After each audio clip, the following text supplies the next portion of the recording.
नमस्कार दोस्तों, मैं राजेश दुधानी एडवोकेट आज आपके साथ डिस्कस करने जा रहा हूं मानव अधिकार संरक्षण अधिनियम 1993 के बारे में। दोस्तों, the protection of human rights act 1993 जो है वो सिर्फ और सिर्फ मानव के अधिकारों की रक्षा के लिए बनाया गया। दोस्तों, वैसे तो दोस्तों हमारे संविधान में फंडामेंटल और कॉन्स्टिट्यूशनल राइट काफ़ी दिए गए हैं जो मानव की सुरक्षा और संरक्षण के लिए हैं, लेकिन फिर भी दोस्तों मानव के अधिकारों के संरक्षण के लिए 1993 में ये एक्ट जो है लाया गया। और दोस्तों इस एक्ट के तहत में राष्ट्रीय स्तर पर जो है NHRC का गठन किया गया और स्टेट के स्तर पर जो है SHRC यानी नेशनल ह्यूमन राइट कमिश्नर और स्टेट ह्यूमन राइट कमिश्नर, और उसके अलावा जो है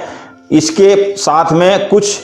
ह्यूमन राइट्स कोर्ट्स का भी गठन करने का प्रावधान किया गया। दोस्तों इस एक्ट के तहत में 7 कमीशंस का गठन भी किया गया, जिसमें से national commission for women, national commission for schedule caste, national commission for schedule tribes और नेशनल कमीशन फॉर माइनॉरिटी। ये इनिशियली 4 कमीशन का गठन किया गया था। दोस्तों उसके बाद में जो है 3 कमीशंस का और गठन किया गया, जिसके तहत national commission for child right, national commission for disabled persons और national commission for backward classes. इस तरह से टोटल 7 कमीशन का गठन किया गया। दोस्तों जो NHRC है वो NHRC में 5 मेंबर प्लस जो ये 7 कमीशन हैं, इनके जो अध्यक्ष हैं उनको मेंबर बनाया गया। ये जो NHRC के 5 मेंबर हैं दोस्तों, उसमें सुप्रीम कोर्ट के चीफ जस्टिस या फिर अन्य कोई जस्टिस जो रिटायर्ड हैं उनको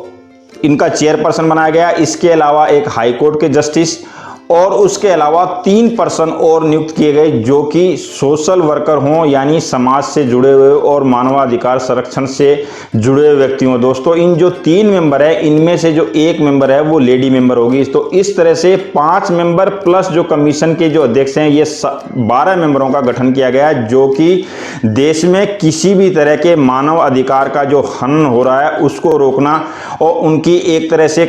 कार्य क्षेत्र के अंदर किया गया। दोस्तों जैसे मानवाधिकार के हनन का मतलब यह है दोस्तों, कई बार देखा जाता है कि कोई माइनॉरिटी कम्युनिटी है उसके ऊपर किसी तरह का अत्याचार हो रहा है, या फिर कोई कैदी है जिसका जेल के अंदर किसी तरह का अत्याचार हो रहा है, या दोस्तों किसी भी तरह से मान लीजिए सरकारी अधिकारी है वो अपने अधिकारों का दुरुपयोग कर रहा है, या मान लीजिए आजकल जैसे काफ़ी चर्चा में आ रहा है कि भी किसी भी स्टेट में जो है एनकाउंटर हो जाता है और एनकाउंटर के दौरान में, मुठभेड़ के दौरान में जो है कैदी को या फिर जो क्रिमिनल है उसको मार दिया जाता है। तो इस तरह से किसी भी तरह की कोई भी मानव के अधिकारों से रिलेटेड कोई भी अगर घटना है तो उसके लिए दोस्तों जो NHRC है या और अगर स्टेट में है तो फिर SHRC जो है वो इस चीज के ऊपर में कंट्रोल करती है। इनके पास में जो है पूरे के पूरे जैसे सिविल केस कोर्ट में पावर होते हैं उसी तरह से इनके ऊपर में पावर है, लेकिन दोस्तों इनकी जो इन्वेस्टिगेशन है वो सरकारी एजेंसियां ही करती है जो ऑलरेडी एग्जिस्टिंग एजेंसियां हैं, क्योंकि इनके पास में इन्वेस्टिगेटिंग एजेंसीज नहीं हैं। इनके लिए इनको दूसरी एजेंसी जो ऑलरेडी एग्जिस्टिंग है उन्हीं के ऊपर निर्भर रहना पड़ता है। दोस्तों ये जो NHRC है इसका जो गठन और इसके जो चेयरपर्सन को जो नियुक्ति की जाती है वो प्रेसिडेंट द्वारा की जाती है, और प्रेसिडेंट द्वारा भी PM के तहत 6 मेंबर्स हैं जो कि PM उसको हेड करते हैं, और PM के अलावा लोकसभा के अध्यक्ष, राज्यसभा के उपसभापति, गृह मंत्री और दोनों सदनों के जो विपक्ष के नेता होते हैं वो इसके मेंबर होते हैं कमेटी के। और इन 6 मेंबर की रिकमेंडेशन के बाद में राष्ट्रपति द्वारा जो है चेयरपर्सन नियुक्त किया जाता है। दोस्तों ये जो मानवाधिकार आयोग है ये सिर्फ और सिर्फ मानव की अधिकारों की रक्षा के लिए बनाया गया है, और मानव की अधिकारों की रक्षा का मतलब ये है कि किसी भी व्यक्ति को जीवन जीने का जो अधिकार है वो विद डिग्निटी यानी कि पूरी उसकी मान सम्मान और आत्मसम्मान के साथ जीने का उसको अधिकार है। उसमें किसी भी तरह की जो है डिफरेंस यानी जेंडर बाइजनेस या फिर उसके साथ में किसी भी तरह की इक्वलिटी यानी समानता का भाव अगर ना दिख रहा हो तो दोस्तों वो भी रोकने के लिए ये NHRC का गठन किया गया है। इसके अलावा दोस्तों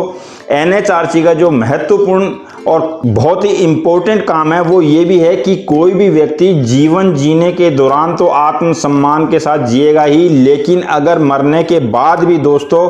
उसके जो संस्कार है वो भी पूरे ही सम्मान के साथ होने चाहिए। ऐसा नहीं है कि किसी मृत व्यक्ति के साथ में किसी भी तरह का कोई गलत व्यवहार किया जाए, यानी कि उसको मरने के बाद भी पूरी सम्मान के साथ में उसका दाह संस्कार या अंतिम संस्कार जो है वो पूरे सम्मान के साथ होना चाहिए। उसके शव के साथ में किसी भी तरह की कोई भी गलत हरकत नहीं होनी चाहिए। तो दोस्तों इस तरह से जीवन जीने के अधिकार से लेके और मृत व्यक्ति के अंतिम संस्कार तक के बीच में कितने भी अधिकार जो मानव के हैं उन सारों को संरक्षण प्रदान करने के लिए जो है मानव अधिकार संरक्षण अधिनियम 1993 लाया गया, लागू किया गया और इसके तहत में 7 कमीशन का गठन, स्टेट कमीशन का गठन और उसके अलावा NHRC का गठन किया गया है। दोस्तों NHRC का जो